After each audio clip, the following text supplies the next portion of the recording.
Вот насколько ты думаешь, реально в новом составе парламента изменить 10-й раздел Конституции Украины? Для этого все есть. Для этого есть 254 голоса. Это монобольшинство и все карты в руки. И на самом деле, я думаю, что если движения в этом направлении начнутся, то мы их должны увидеть вот в ближайшее время. Но мне кажется, что тут очень много зависит, в том числе от позиции Меджлиса и от того, насколько Меджлис готов будет работать с офисом президента, с тем же представительством президента в Крыму, где есть уже новый руководитель. И мне кажется, очень много зависит и от крымских татар.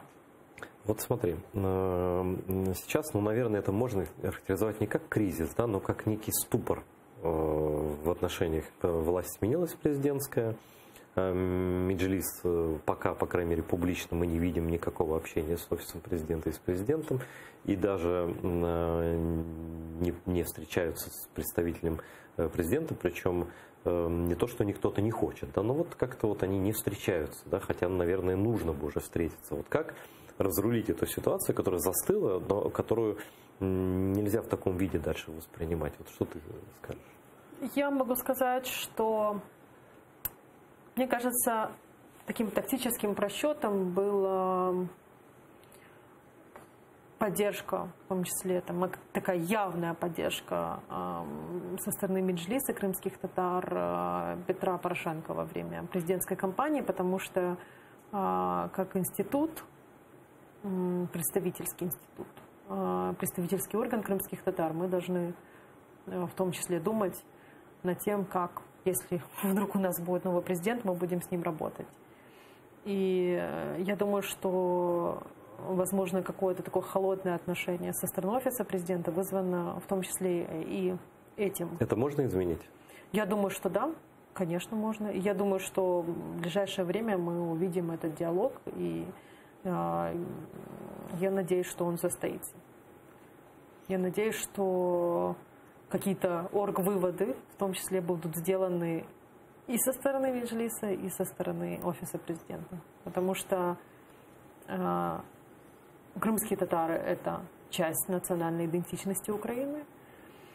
Это фактор возвращения. Я считаю, что это один из важнейших факторов возвращения Крыма. И, к сожалению, этого не осознавал в полной мере Петр Алексеевич. Я надеюсь, что это понимает в команде нынешнего президента Украины. Потому что то, насколько заинтересованы крымские татары в возвращении Крыма, наверное, это главные адвокаты. Это то, за что нужно держаться. И предоставление крымско-татарской национальной автономии играет просто колоссальную, самую важную роль в этом вопросе.